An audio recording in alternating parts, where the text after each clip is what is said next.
আপনি কি চান? আর্থিক প্রাচুর্য, নিখাদ ভালোবাসা, গভীর বিশ্বাসভাজন সম্পর্ক, মানসিক শান্তি? তুমি কি কখনো চুপি চুপি কেঁদেছ? অন্তরের সেই কান্না যা কেউ দেখে না, কেউ শোনে না। তখন কি মনে হয়েছে ঈশ্বরও নীরব থেকেছেন? একই কান্নার উত্তর কেমন করে এক দিব্য ভোর এনে দেয়। দক্ষিণেশ্বরের গঙ্গা তীরে এক শীতল সন্ধ্যায় দক্ষিণেশ্বর কালী মন্দিরের নিকটবর্তী এক নির্জন কোণ, চারিদিকে স্তব্ধতা, শুধু গঙ্গার ধারে বাতাসের ফিসফিসে আওয়াজ আর দূরের মন্দিরে ঘণ্টার শব্দ। সেই তীরে এক ধুতি পরা তরুণ নির্বাক বসে আছে, চোখ লাল, মুখে ক্লান্তির ছাপ। সে যেন নিজের হৃদয়ের ভার নিয়ে জলে মিলিয়ে যেতে চায়।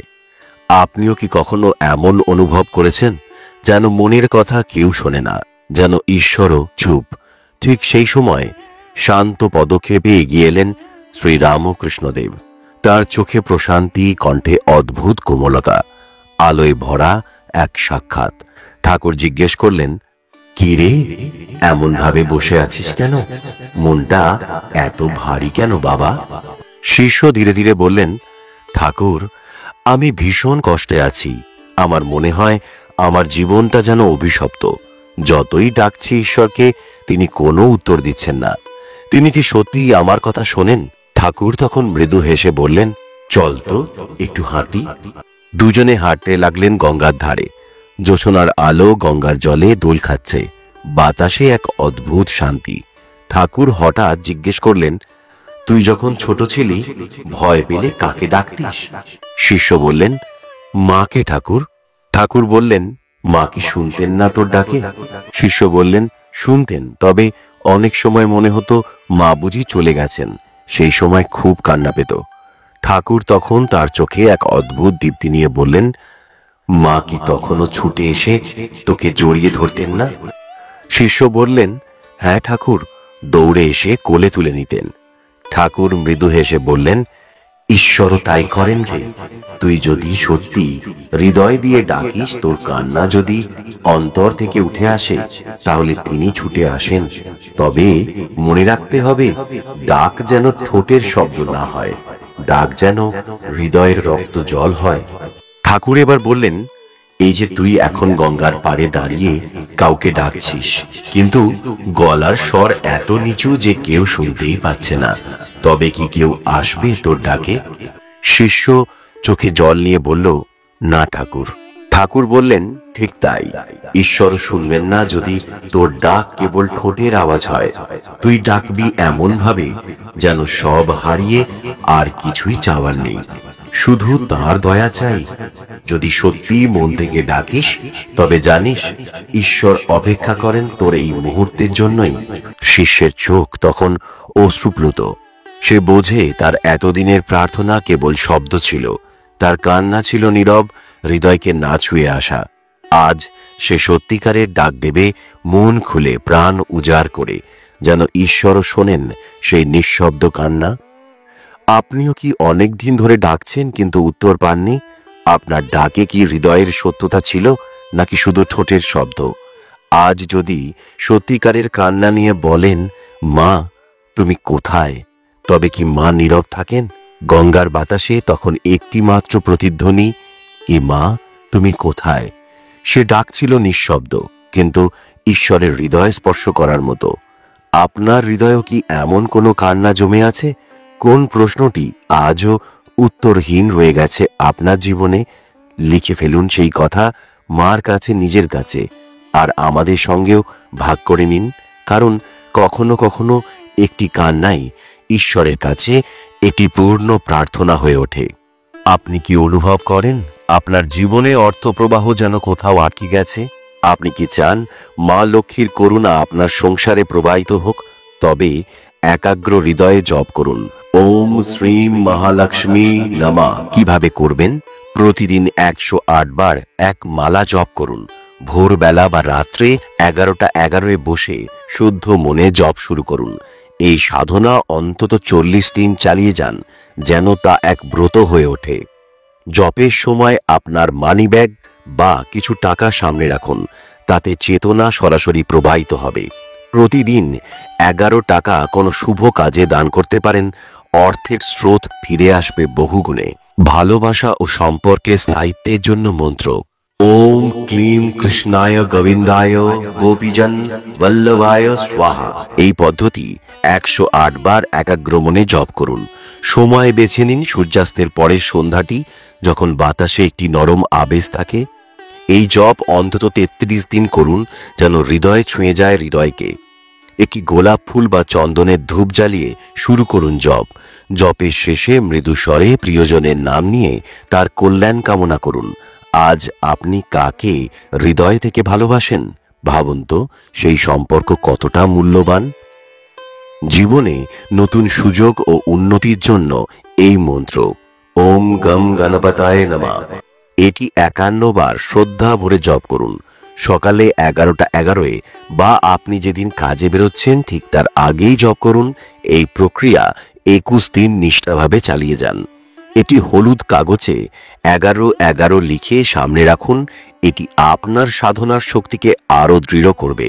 মনে মনে বলুন, নতুন সুযোগ আমার দোরগোড়ায় এসে দাঁড়িয়েছে, আমি প্রস্তুত। আজ আপনি কোন নতুন দিগন্তে পা রাখতে চান? আমাদের জানাবেন। একটি সংখ্যা, শুধু সংখ্যা নয়, যদি তা বারবার ফিরে আসে আপনাকে খুঁজতে, তবে কি তা কোনো দৈব বার্তা নয়?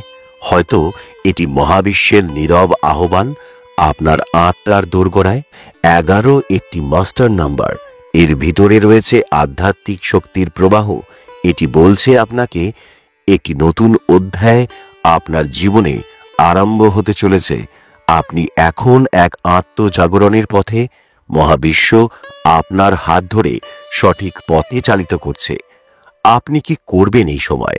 নিজেকে বলুন, আমি তৈরি, আমি গ্রহণ করব নতুন আলো। মনের সকল নেতিবাচকতা ধুয়ে ফেলুন। নিজের অন্তর্জ্ঞানকে শ্রবণ করুন। নতুন কোনো দরজা খুললে ভয় না পেয়ে সাহস নিয়ে পা ফেলুন। আপনিও কি এখন জীবনের এক নতুন সূচনার দোরগোড়ায় দাঁড়িয়ে?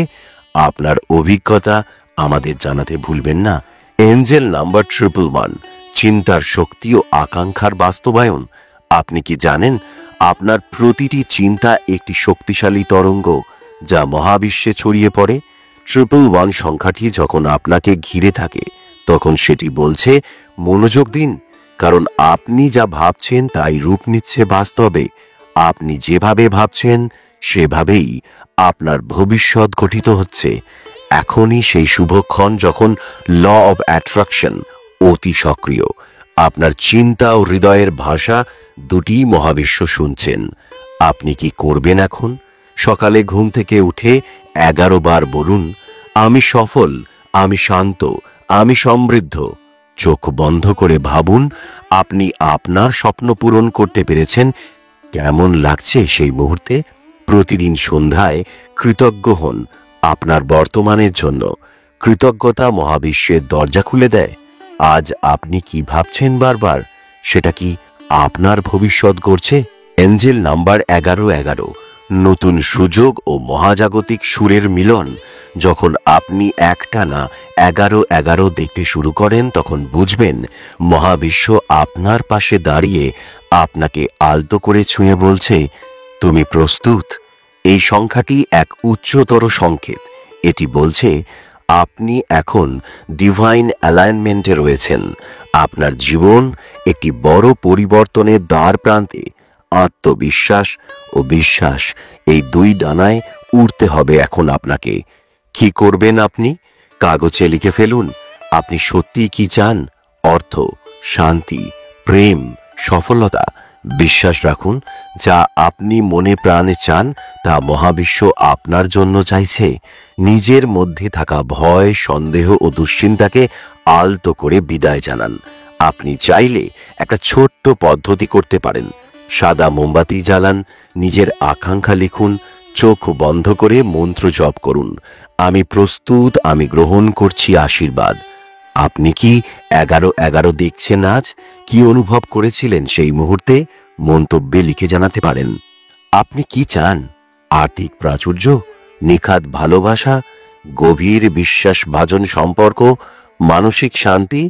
তবে আসুন আমরা ধাপে ধাপে শিখি এই সংখ্যার আলোয় কিভাবে নিজের ভাগ্যকে নতুনভাবে জাগিয়ে তোলা যায়।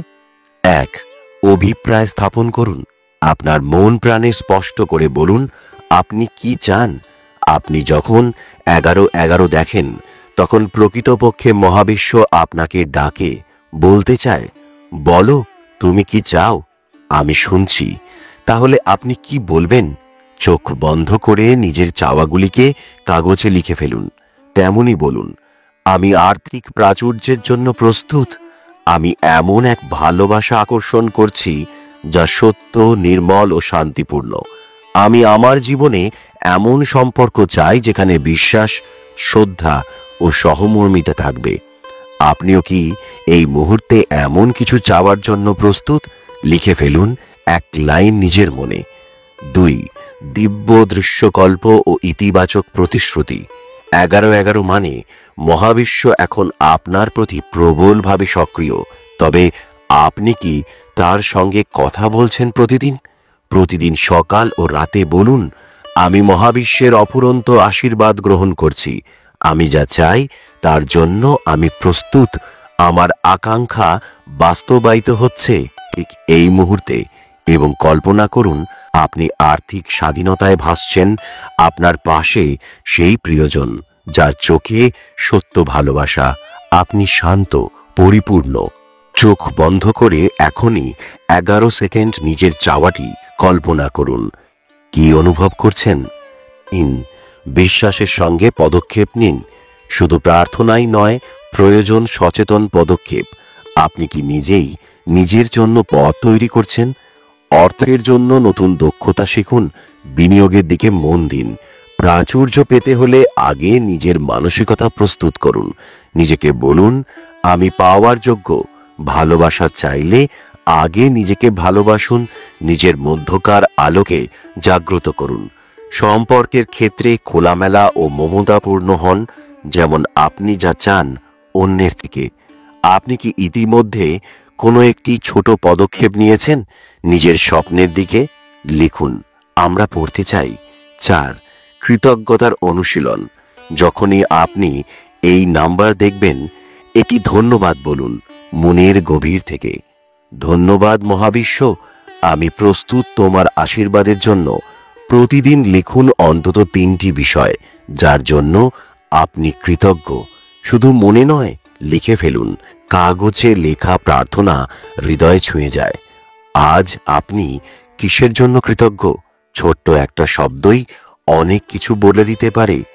5, নেতিবাচক বিশ্বাসকে বিদায় দিন। আপনার অন্তরে আলো আনুন। যদি মনে মনে বলেন আমি তো পারবো না, তবে মনে রাখবেন আপনার আত্মার শক্তি সবকিছুর ঊর্ধ্বে।